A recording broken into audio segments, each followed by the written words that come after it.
Good morning, guys. This today's Thursday.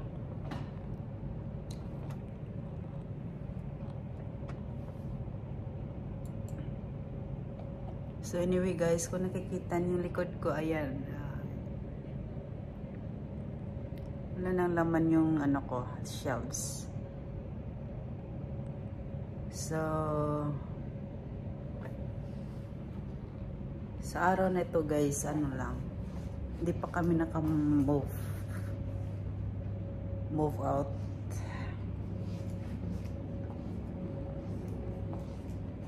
So titingnan lang natin kung ang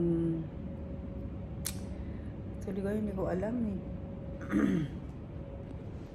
kung ano ba talaga. So napiktuhan kasi yung ano, alam niyo, yung negosyo ng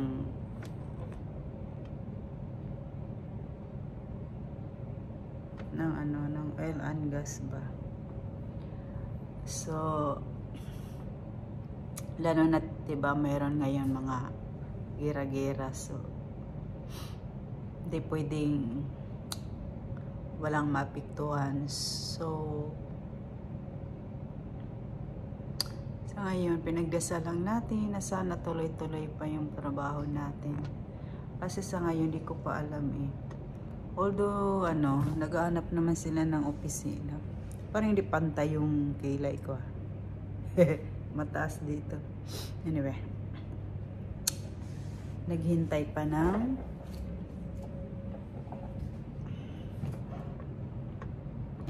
ano, naghanap sila ng opisina pero hindi ko pa alam kung saan. Sana matuloy-tuloy to, guys. Ang hirap pa yun, guys, diba? Naintindihan ko naman yun eh, na mahina ang ano nila ngayon. Hindi naman ako sabi nag-worry, hindi naman sa hindi nag-worry, diba? Kasi maghanap pa tayo ng trabaho. Ibig kong sabihin, naintindihan ko sila kasi walang ano, mahina.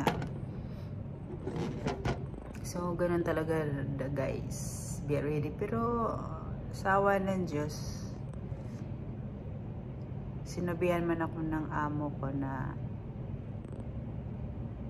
wag akong mag-a-apply ng ibang trabaho kasi naghanap siya ng opisina para sa lahat. Kahit doon siya mag-aano sa Abu Dhabi daw, dadalhin daw niya ako. Kaming dalawa, yung puti, yung kasama ko dito. So, ayan na nga, guys. Update ko lang. Update lang ako sa mga bagay-bagay.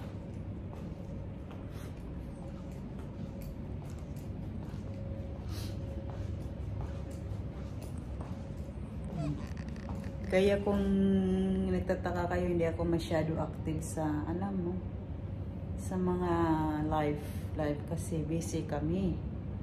Yan, oh.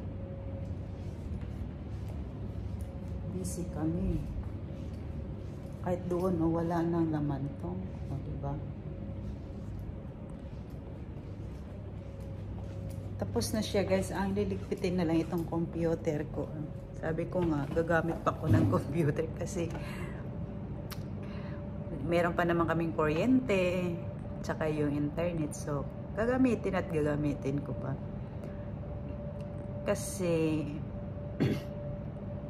naghabol lang ako ng, alam mo, yung ating mga video. Eh, wala na akong laptop sa bahay, ay. Kaya titingnan lang kung laptop ko kasi, guys, binigay ko sa anak ko kasi syempre estudyante yun, sino ba naman ang anhin. Ganun talaga tayo, guys, basta sa mga anak. Pagdating sa anak, gagawin at gagawin lahat. Nilalamunan ka. Naano kasi ako nadali ako sa ice cream. Nung nakaraang araw kumain ako ng ice cream. Nadali man ako. Naano yung lalamunan ko.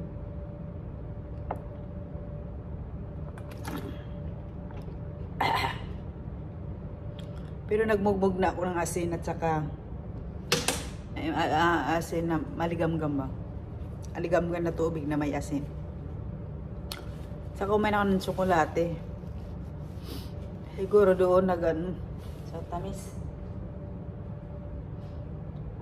Hindi man ako nagka-tonsillitis pero maano ba? Alam mo yung galing ka sa matangis sa ice cream na naman. Very bad. Isa pa yung buhok ko. Agay.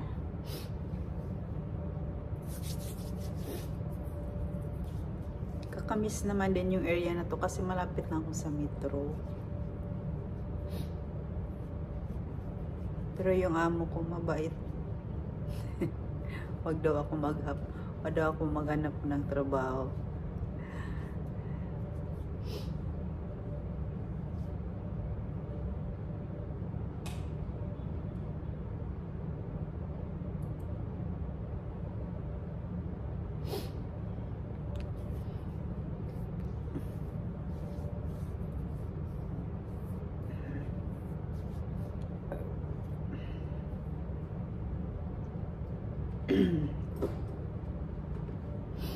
So, ano pa ba?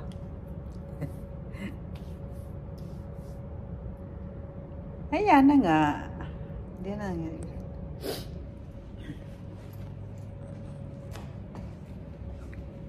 Update ko lang kasi yung paglilipat namin.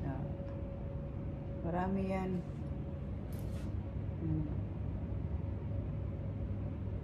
Diba?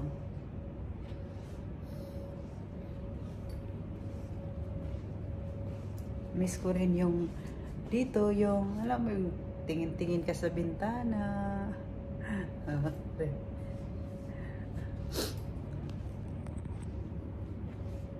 Ayan.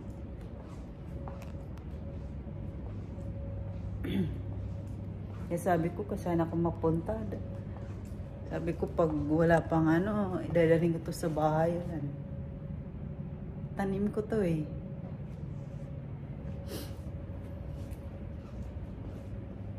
Itong ibang bulaklak, hindi naman sa amin. Yan. Hindi sa amin at saka yung nandoon. Hindi sa amin yun. So, dito lang yan. Kung anong meron kami, kung ano yung dinala lang namin dito. Yun lang ang dadalhin din namin. Siyempre, di ba?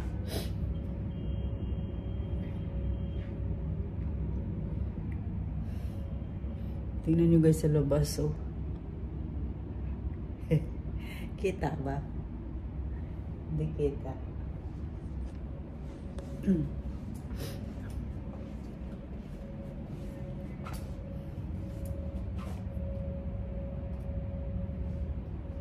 So, siguro kung hindi, kasi ano na ngayon eh. Kung hindi man ma-move bukas, baka next week.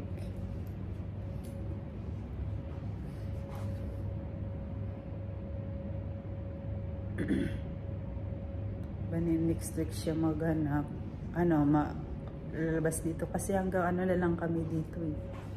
November 31 yun ang nakalagay sa kontrata,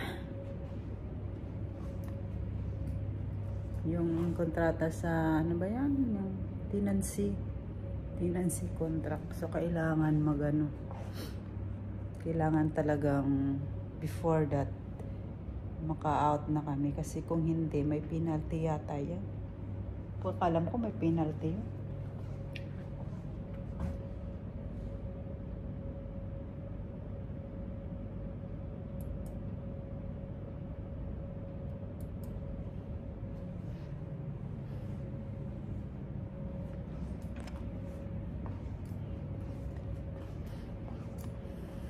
Ewan ko ba, bakit ngayon lang sila nagka-narap sa paghahanap? Yun lang pala ang plano nila.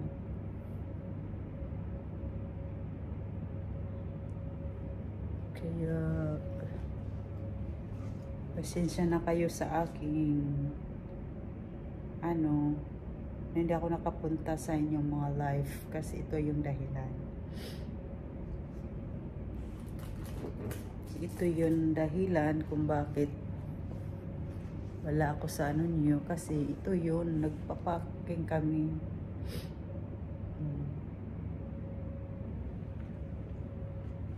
Ganun talaga guys.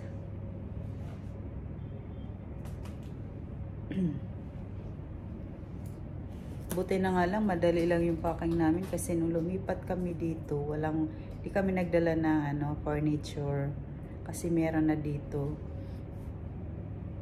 Kagaya dati nung nag-move out kami sa pinakauna kasi nga dinala namin sa head office. Grabe, pati yung mga mesa, lahat-lahat kasi sa amin naman furniture dinala. Kaya ngayon, pag lumipat na ng opisina, hindi na mag-ano ng furniture. Gusto siguro nila yung meron na ba? Yung office na with furniture. Pansin ko talaga yung kilay ko ay hindi siya fun time. Nagmamadali kasi akong lumabas ng bahay kasi nga nakalimutan ko yung payong pag-uwi. Inuwi.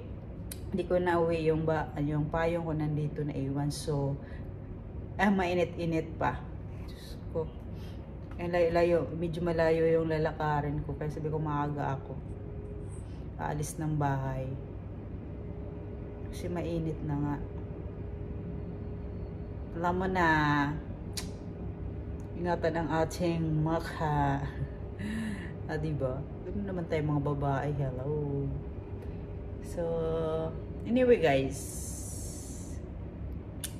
Update. Next, mag-update na lang ako kung whatever. Diba? Pinag-worry ko kasi ngayon. Basta, pagpray na lang natin na sana din yung mga, alam mo, nagkagulo, tama na, mapikto na lahat na kasi, mapiktuhan. Kaya, thank you guys na lang. Thank you guys, pasensya na po. Salamat sa panood guys, huwag naman kayo magsawa guys ha. Thank you for watching guys.